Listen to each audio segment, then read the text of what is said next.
Good evening, everyone. It is so good to be here and so good to see all of you. My name is Tacey Kistler, and I am a Gold Ambassador for Plexus based in Texas.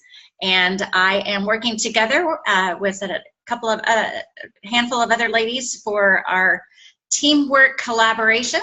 And I'm just excited to be a part of it tonight. And this is our second installment, and we are calling this one How to Train Your Brain, How to Train Your Mind. And as we are headed into convention and know that there will be great information shared there, and rumor has it, at least a new product, yay, that we want to make sure we are ready to kind of hit the ground running after convention when all of that information is shared with us and we get new resources and valuable tools and all of that we're going to be able to pass on to others. And as those of us collaborating in this teamwork group discussed amongst ourselves and kind of collectively decided was that it was a good idea to really start with getting a good mindset in place. I know many of us have been doing this for a little while and we kind of find ourselves in ruts. It's the nature of the business. It's the nature of life, to be quite honest. I mean, let's be real. And it is just kind of the way things go sometimes, and we just wanted to make sure that we can start all of this off with a positive mindset and setting a healthy foundation in our heads about where we will go from this point forward in all of these efforts. So just to give you a little bit of background about not my Plexus journey or anything, but what landed me in this position and created my passion for this topic. I have been on a pretty, I don't know if rigorous is the right word, but let's just say pretty focused personal journey and personal development journey over the last several months that has involved reading several books, getting myself plugged into a couple of new groups that really feed me on a personal development level, and just going to go right out and say it, also attending therapy with a counselor on a regular basis, and just to kind of get myself out of my own rut in my personal and business side of things. So I've met with a personal and business development coach several times as well, and I've just had a lot of light bulb moments over the last several months in going through this process. And I felt like I got enough nuggets to pass on to all of you so that we could, like I said, hit the ground running with a positive mindset. So we are basically going to go with the idea of replacing the noise that is in our heads. Does anybody feel like they have noise in their heads? That noise literally is just life, right? I mean, it's everything from responsibilities to our calendars to our kids to just our to-do list. Everything is the noise. But the noise we're going to focus on tonight, obviously I can't really help you guys with your kids and your calendars so much, but we're going to focus on that noise that is the negativity that we create in our own heads. And one of the groups that I have plugged myself into is a women's group that meets monthly. It's called Heart Stories, and they remind us every single month when we meet the idea of replacing these negative thoughts. And they focus on something that you'll hear me come back to this several times, because what they tend to refer to on a regular basis is the fact that we have stories that we repeat in our heads, right? They refer to these as your real stories, R-E-E-L, right? So like a film strip, right? That is the film strip of negativity that we let run through our heads on, at least in my case, sometimes a pretty regular basis. It is based on fiction, and they are usually very self-deprecating. These are the real stories, R-E-E-L, that we play in our heads that tell us that we're not good enough, we should mom better, we should wife better, we should father better, we should be better at our jobs, that we're not accomplishing enough, that the ones that kind of kick ourselves on a regular basis. So they tell us every month at this group that we are going to take those real stories and we are going to replace them with real. We're going to get rid of that fiction, that self-deprecating idea, and replace it with real, R-E-A-L, love in our love for ourselves and love in our minds, and the real stories. And those are based on facts and reality. Okay? So one of the things that I learned recently, or not recently, actually, I think it was first introduced to me by a Plexus person quite some time ago. And I've dug in a little bit deeper on it now and then, because it just kind of fascinated me. I don't know why I never realized it before, but the brain, the smartest, what we give credit to as being the smartest part of our body, brain does not have the ability to distinguish between what is real and what is imaginary. The brain basically just creates files in our head of experiences. And those experiences are usually, given to us through our various senses and things like that. Helps us recognize favorite foods and smells and people and sights and this type of thing. But those files are also created by our thought processes.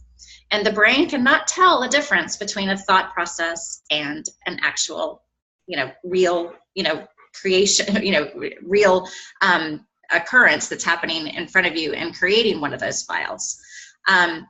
Like I said, I dug a little bit deeper. I found some scientists that created a study that I wanted to share with you quickly. I won't give you all the details, but basically they took a group of basketball players. They grouped them into 3 groups. And in these 3 groups, they took the first group and they told these guys they wanted them to practice their free throws, physically picking up the ball and practicing the free throws every single day for X amount of time. I don't remember exactly how long it was, but every single day they were to practice the free throws. That was group number 1. Group number 2 was told to just think about practices, the free throws, the process, the form, where they need to be, what they need to be doing with their arms and their hands and their stance and, all of these things. Just think about the free throws, but never actually touch a basketball during the course of the study. Just think about it. And then the 3rd group, they just said, just go about your life. Don't worry about basketball at all. That fits me really well. So never thinking about basketball or anything like that. But they had these 3 groups. They went through the course of the study. They brought everybody back. And the first group, who actually physically practiced the free throws during the study, they improved their performance by 24%. All right. The 3rd group that didn't do anything obviously showed no improvement or, whatsoever in their practices. But the really interesting thing is this 2nd group that was told to only think about it, never touch a basketball, they improved their performance by 23%, just 1% less than those who were actually practicing every single day. So again, just reinforces this idea that the brain doesn't understand the difference between reality and what we are putting there with our thoughts, okay? So this idea of getting the positive mindset and knowing that the brain works in that way means that we can create a level of confidence, almost emotional confidence, if you want, by simply building the files we want to exist in our mind, okay? Every time we play one of those real, R-E-E-L, film strip stories in our heads that tells us we're not good enough or whatever, we're creating a file of negativity. By realizing this about the brain, then we can create, and we have that ability to create our own files that are going to feed us and nourish us in the way we want to, all right? So I could go on a long time about a lot more of this, but what I really wanted the purpose of this call to be tonight was to be able to give all of you some real tangible things that we can do to recreate, to retrain our minds, okay? And it's, we're not going to change the world in this short amount of time, but like I said, it's taken me several months to kind of reach some of these epiphanies, but I just hope, it helps all of us on some level. So I'm going to give you 4 different points on how we can start this process, all right? And there's a lot of information. I may blow through some of it a little bit too quickly, and if that's the case, then I hope everybody will feel comfortable contacting me or anybody who invited you to the meeting or whatever, to let me know if there's some of it I need to type out and send to you. Okay, but 4 steps. So let's start first with visualization, all right? And this isn't, visualizing yourself, on the stage, or anything like that, which you can do. Go ahead, visualize yourself on the stage at convention receiving your jewel. Go ahead and do that. That's good stuff. But Let's just think about visualization in the course of our business. Those of you who have been through some of our challenges and things like that before are obviously going to hear some things repeated, but as we know, our jewels and everybody, our business and our successes are duplicatable. That means that our jewels and our diamonds, all of the successful people in our business are repeating processes over and over again. So it doesn't harm or hurt any of us to repeat things that we may have done in the past, because that reinforcement is always a good thing. So I say that because the first thing in visualization, I said that word fine all day long, is to work on a dream board. And I'm sure several of us have done dream boards before, but mine needs to be updated. And if you don't know what a dream board is, then what I want you to imagine is just, like you got a project at school and the teacher tells you to stick some stuff on a poster board kind of thing. It can be, it can be very simple like that. But basically the dream board is going to include some affirmations if you would like, but really kind of goals, things you're reaching for, things that encourage or inspire you. It can be words written on a piece of notebook paper. It can be images. It can be stuff cut out of a magazine and pasted on something. It can be something you create on the computer. Whatever works for you, okay? You're going to create these things. And as I continue talking about it, I'll see if I can share one of mine. But basically, the dream board is there to just, like I said, kind of give you a visual representation thing to look back at often. So that being the case, you want your dream board, well, however you create it, written on a piece of paper, whatever, you want to be able to put it somewhere that you can see it regularly. Okay, so this is a dream board of mine. Hope somebody nod at me if you can see it. Okay. This is dream board I had from a while back, and it was just giving me inspiration to, for instance, create some time in my schedule to get myself moving and exercising again, getting rid of some financial, the little, line over the piggy bank here, no more breaking the piggy bank, just, hopefully getting rid of some financial stress, being able to give generously to places I want to be able to give, creating more time with family and friends, and that type of thing. I also, over time, have included quotes, scripture, things like that. Just like I said, just anything that inspires you. But what you want to do, as I was saying, is create something that you can keep in front of you, okay? Mine happens to be created digitally on the computer just because that's the way I roll. And this particular image, no matter what shape, what version it's in, is the desktop background on my laptop. So I see it every single day. Also, some version of it, maybe a little snippet of one of the quotes or something like that is, I think right now, this quote down in the bottom right-hand corner is actually the lock screen on my cell phone. So again, it's something that I'm seeing every single day. So that's what I want you to do with your dream board, is create something that you will have in front of you. If you've done one before, update it. Mine needs to be updated, so I'm going to be doing that. And I encourage everybody to try and get something created and or updated in the next week, perhaps by or around our next call. All right. Now, next, step number 2 we're going to be talking about is positive affirmations. Now, anybody who knows me well knows that I am not a warm, fuzzy, gushy kind of person. So positive affirmations has always been hard for me. Just because I joke that actually Dina, who's on the call tonight, is Dina is the friend in our group you go to if you want the warm hug and the pat on the shoulder and somebody to talk to you in a really, really sweet voice, right? All of our friends also know that if you want the down and dirty truth and you just want to skip all the hubbub, then you come to Tacy, and she's going to get you to the bottom of it pretty darn quick, right? So that's why, for me, positive affirmations has always been kind of like, oh, just a little too fluffy for me. But I have seen the value in it and still working on it, so I'm passing on the goodness. Since it's not good for me, and one of the reasons that it didn't work well was because I didn't really ever understand how to coming to the positive affirmations that were going to work well for me. So I finally found a process, okay? to develop your positive affirmations that are going to work well for you, the first thing you want to do is identify any regular thoughts or any the negative thoughts that you regularly voice to yourself. Okay, and you can just make a list of them if you want. Take a day or two and just write down the stuff that is kind of a negative thought that comes to you on some level of regularity. All right. And like I said, just jot them down and do that for a day or two. And then realize, after you've made that list, go through that list and identify you might be able to identify some themes, right? Some areas, you know, whether it's personal, whether it's business, whether it's spiritual, whether it's just that you're just, you know, nitpicking on yourself about time management or, you know, whatever it is, you're likely to see some at least similarities, but some similarities between those that you jot down.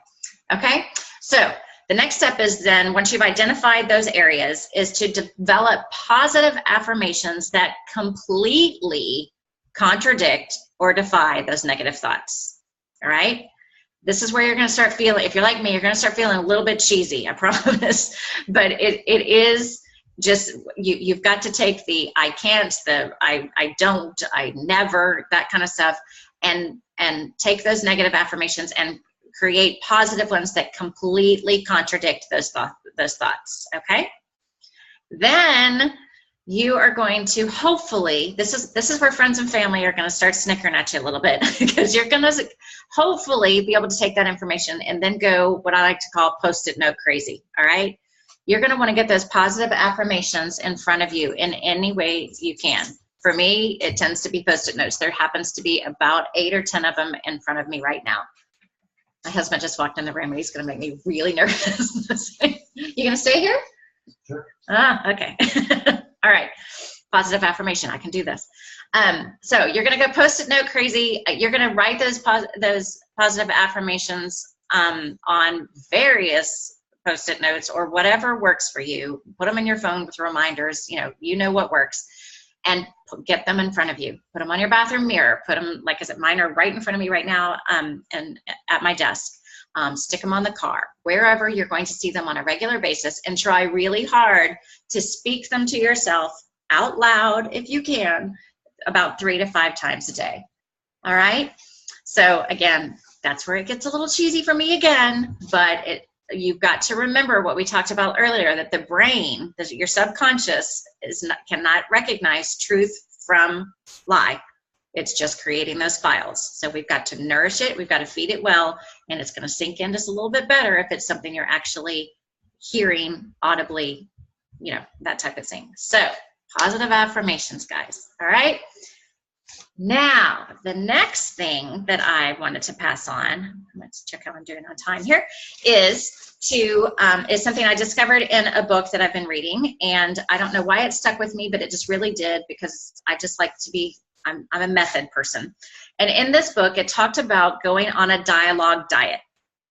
I don't typically like the word diet, but in this case, it worked. It made a lot of sense. So what I encourage everybody to do, again, kind of based on that negative speak we have to ourselves, is if you find yourself using the words like I should have, I ought to be, I must, and I have to, things like that, those words are pretty much filled with guilt. Those are guilt-ridden words. And you will find yourself saying things like, I really should have contacted 5 new people yesterday like I was supposed to, but I didn't. So my business isn't going to go anywhere, and I'm not doing like people told me, and I always mess this stuff up, right?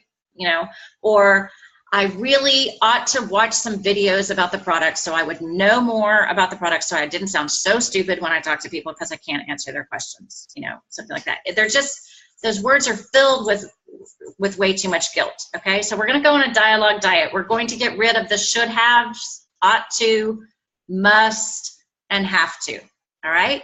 And then we are going to replace them with words that, instead of filling you with guilt, actually lead you into and make you responsible for choices, make you responsible for the next step. So if we talk about earlier, I said I should have contacted 5 customers. Instead, you can say, I really wish I had contacted 5 new potentials yesterday, because if I had, perhaps I'd have a new customer today, or my pipeline would be fuller. Okay, so you want to use words like I wish I had, I prefer to, I choose to, or I want to.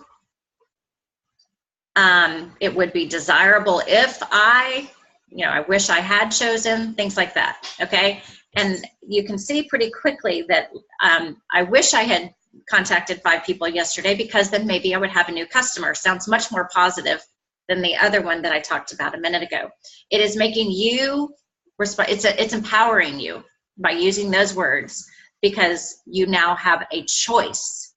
By using the earlier guilt-ridden words, you've taken away your choice. You're talking about what's already occurred. You're not giving yourself anywhere to go. All right?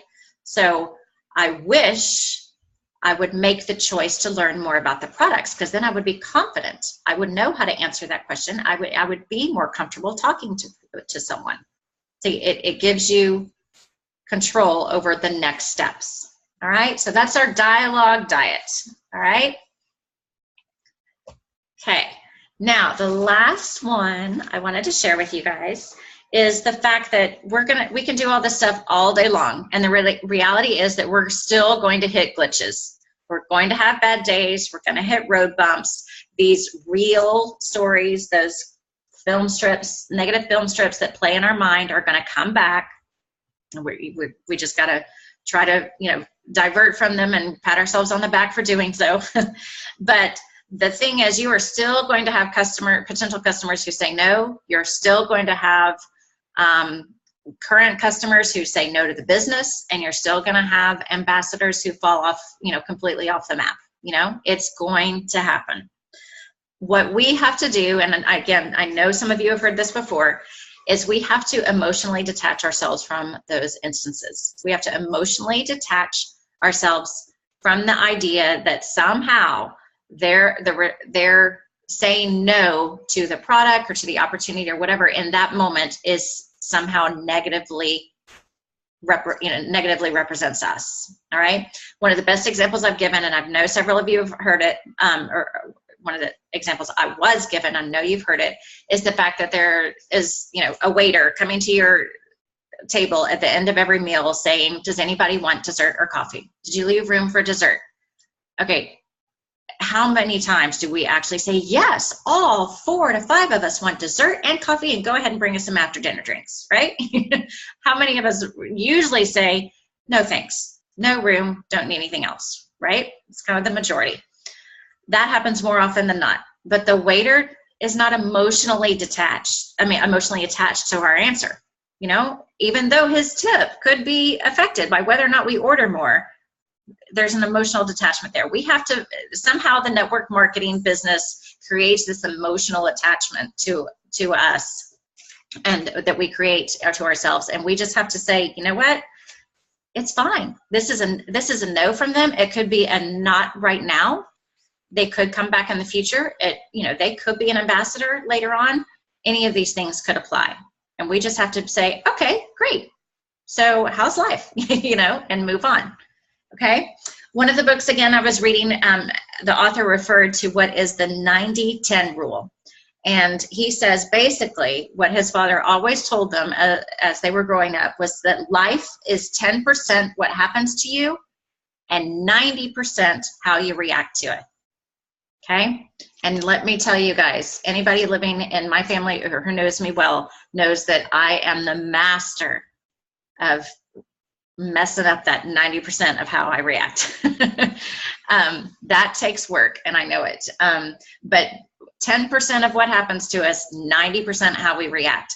And just a short example to give you is that in in 2017, our family has been hit with a whole bunch of expenses that we just really didn't expect. A child with some surgery, some minor surgery, some car trouble. We had to get eyeglasses. Air conditioner suddenly needed to be repaired last week. Windshield crack. I haven't even told my husband that. Windshield crack showed up, this week. Just all these little things, and I can guarantee you that probably in almost every one of those moments, I took that 10% of what actually happened And I took my 90% and started saying, woe is me, and we're so unlucky, and why does this happen, you know, et cetera, et cetera. Fortunately, since I've been working on this, in most cases I was able to turn it around and say, you know what, we had a good year last year, and we should be blessed and grateful that we have the funds to take care of these things and not, you know, go into a lot of debt. So again, what you do with that 90% of reacting to life is what you should apply to your business as well. All right. So it's 90% of how we react to it, or if we go back to the theme for tonight, 90% of the stories that we tell ourselves, those reels that we let play in our head. All right. All right, guys. So that's our 4 steps for tonight. We're getting low on time.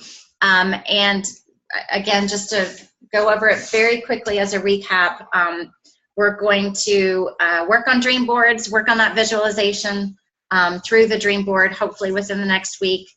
Start working on the positive affirmations by identifying where we need to speak to ourselves more lovingly.